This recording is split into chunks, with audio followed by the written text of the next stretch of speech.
Good day and welcome back to Elementary 72 Gaming. Before I get into this video, I would like to ask you all to please leave a like or comment on my video and consider subscribing to my channel. Now, today's video is going to be on the Harbinger. Now, this is the real Harbinger, not the demo version or the prototype version, whichever one you want to call it. So let's go through the stats on this shop. So first of all, let's look at the roll bonus.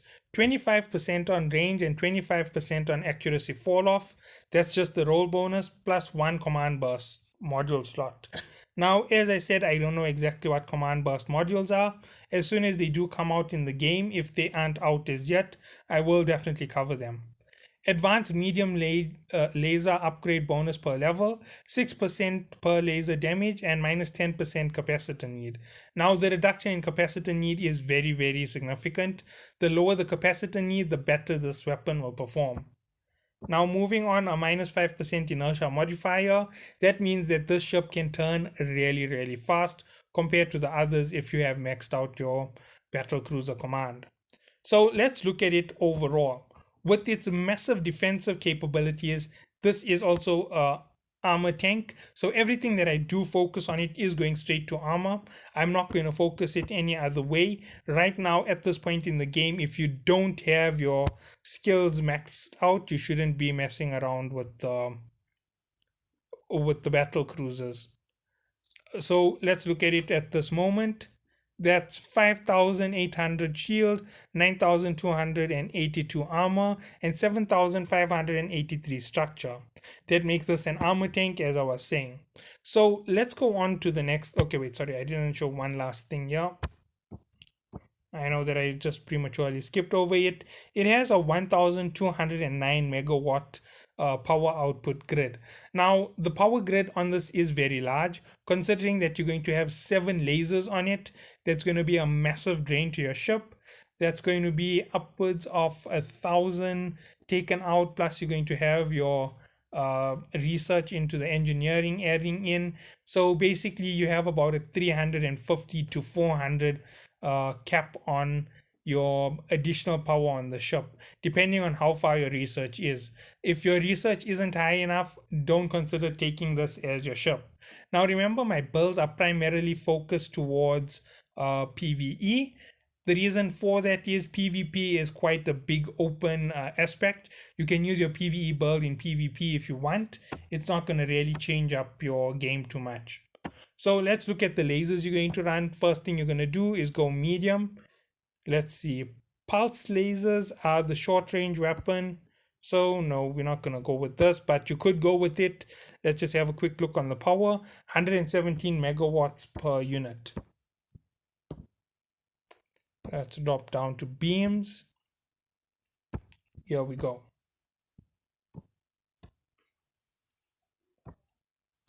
So here we go, the beam lasers, they take up 139 megawatts per. Now there's 7 on them on the ship, so that's 980 megawatts gone. That leaves you with 220, just over 220 megawatts on your ship for the rest of your power grid. If you add in your 25% from your standard engineering, that's going to take you up way past 250. So yeah, you have about 450 megawatts just with the standard engineering to level 5. So let's move on to your next slot on the ship, and that is going to be low slot. Now your drone costs 1 megawatt, so you don't really have to worry about it. You can add it to your basic damage type of EM, or you can change it up to another type of damage just to switch it up a little bit in case anybody has decided to tank you. So let's look at it. Are we going to run shield on the ship? Absolutely not. Right now, as I said, this is the final version of the ship. If you are running a shield type build on it, you are playing way too safe with your Harbinger. Your Harbinger should be a massive armor tank, and you should be maxing out those functions. So let's go armor repair. Right, so small, no, we are going straight medium C type. 111 megawatts. Knocking that off on your first one, You're going to double this up. That's going to give you 225. That will leave you at around 225 megawatts left on your circuit. Remember, you have 5 low slots. You've just filled in 2. That means you have 3. Now, the reason for doubling up the regen or the repair is because you don't want to really focus on something like an armor plate for the ship. It's not really so important considering the cost in terms of power. It works out better to double up your regen. There isn't a negative to this, if I am correct. Let me just double check. Yeah, there's no negative to doubling up repairs, so you don't really have to worry. The next thing you're going to run is a armor hardener. So C-type adaptive armor hardener. There you go. And this will now max out your defense. So there you go. That's 3 slots filled up in your low slot. There are 2 more slots left. Now, this is where things get a little bit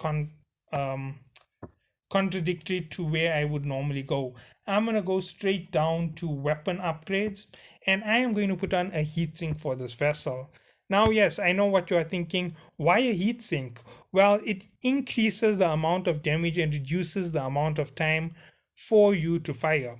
So any reduction in time is really going to help you big time. So let's look at it complete. There's it 4.5% reduction. It lasts for 20 seconds. It is quite a heavy drain in terms of your capacitor. So yes, that is something that is going to go very fast on your ship. So here is one of the things you can do. Increase it with the heatsink. You could double your heat sinks, but remember there is a penalty for doubling it. So there is something else to note. Now, the reason for the slight range on the ship is to ensure that you don't get webified or hit with anything that's going to really mess up your day in combat. Now, as I move down this list, you're going to find me looking at the, not ballistic control, the tracking computer. Now, the tracking computer does help lasers just purely because it boosts up these factors.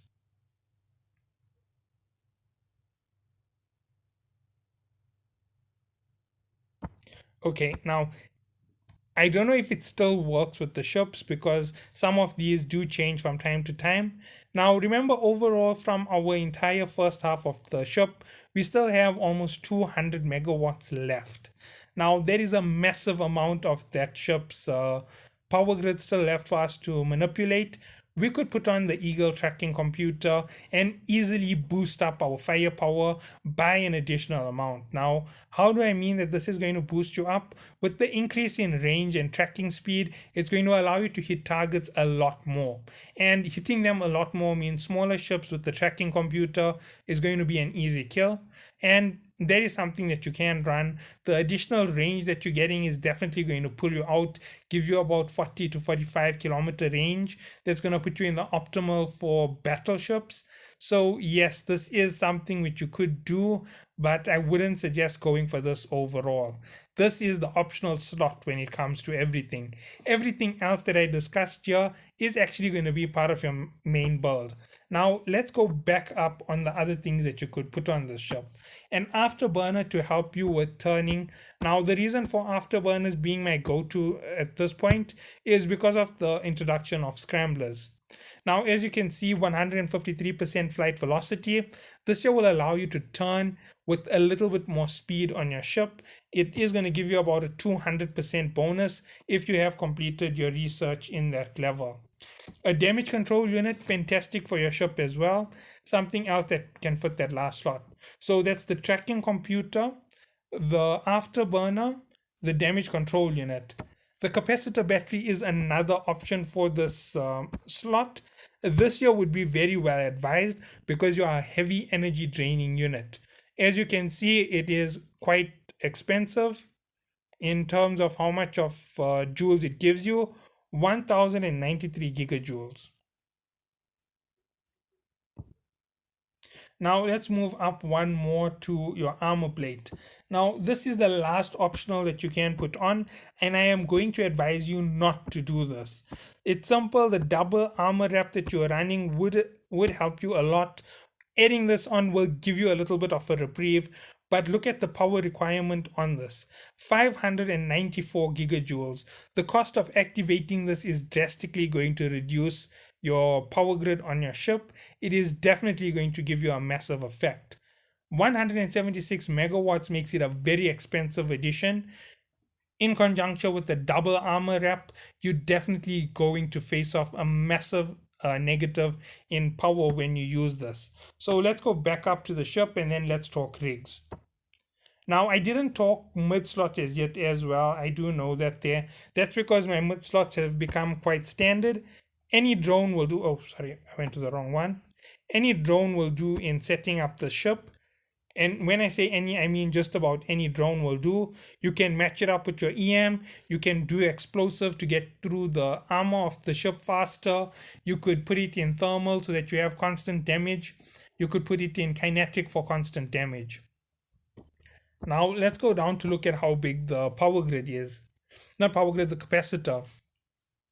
4,727 and 25%. That takes you well up into the 5,000s. Wait, sorry, my mistake. That takes you well up into the 6,000 gigajoules for this ship. It has a very small cargo hold, so that is one thing which you're going to have a problem with, and that's gathering up resources. So let's talk about what we're going to do in fitting it out. Now, you have three basic options on the ship. You can either upgrade its damage capabilities, or you can upgrade its tanking capabilities. Building it up as a tank is going to help you a lot more in the higher level activities like T9 and T10 anomalies. It's also going to allow you to enter into things like T9 and T10 dead space. Now, as I said, it's just going to allow you to enter in. I didn't say that it's going to fare very well. It is going to be a really difficult fight, even with these fittings equipped on your ship. Remember that these are no longer easy activities. So let's up everything up here and see exactly what we're going to do. So when it comes to your armor, the first thing that you want to do is increase the amount per rep. So that is going to be the first thing if you want to go more for tank build. So 25% increase in armor rep. Remember, you are using lasers on the ship, so anything that affects your power grid affects how much of fire you can generate. So make sure that you reduce the capacitor need.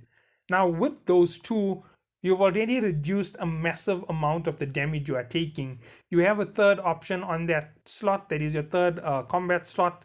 You can enter in any type of resistance to increase your resistance to the faction you are fighting, or you can add in a laser damage output. Now, why would you want to increase your laser damage? That's simple, so that you can get through enemies faster. It helps you become a better tank. Or you can reduce the activation time of your lasers. That's going to help you take them out faster as well. It has a bigger effect than damage in some cases. Depending on what you have equipped on your ship, it's going to reduce that damage timing by a lot. So if you are doing your damage in half the time that you normally would, it is a major bonus. And remember, I'm not really worried about your capacitor drain. It will drain your capacitor, but not as fast as the other ships like your missile boats or your cannon boats. They really drain fast because their capacitors are really small, and any enemy that hits them really takes it out very quickly. You can last double of the regular ships, but let's get into your engineering. The first thing that's going to come on here is an auxiliary control. So an auxiliary thruster 3, everything here is rig 3. Remember, you are in T8. If you don't spend, your ship isn't at its best level, you're going to have to keep upgrading, and the price of a rig 2 is massively expensive next to what you are going to be thinking of doing. So adding on the rig 3s is a lot better than going up as you upgrade slowly. So auxiliary thruster 3 going to give you that massive boost in speed. It's helping you once more with being able to warp away at a faster amount of time. Remember, you are running an armor boat, so navigation has to be your navigation for your battle cruisers has to be quite well researched. The next thing to note about it is where the next two slots going to go. Capacitor battery increase, you're going to increase the amount of capacitor on your ship. There is an instant right off the start. It's going to make this here a massive boost. 25% on your 6,000 Capacitor is a huge amount in terms of capacitor that takes you upwards of 7,000. And if you still want to make it even more heavy in terms of capacitor, you can add on a second capacitor battery. Remember, you don't need anything for your power grid. Your power grid should be well above the standard, and your research should be making sure that everything is really, really stable. If you want to go any larger for this capacitor need, you could go with the capacitor recharge time or with the double capacitor. That's going to make you have a massive capacitor. It will allow you to take out ships quite easily, and it will allow you to sustain drain from large ships for quite a while. So that was everything that you need in terms of those slots. Now, as for the mid slots on the ship, let's go to the mid slots right now. The mid slots don't make much of a difference because you're going to go straight into electronic warfare. Now, why aren't I deploying Nosferatu or any of those systems? Very simple answer. They're not really all that necessary in this level. And why aren't they necessary? Because you have a ton of other aspects that can help you. You can deploy your Predator stasis webifiers. They're going to help you stop your ships. Now, as I said, this is mainly meant for PvE, not so much for PvP. Warp disruptors will not be needed for this. The Predator warp scram, you could use it to disable the micro warp drives on certain ships that will try to escape from you and that have that speed to get away from you in some of your encounters. This will be a fantastic addition to your ship if you want to, but it's not really recommended. So let's go down. Sensor dampener only helps you in PvP. It helps you get that few seconds of leeway so that you can actually hit an opponent before they can lock onto you.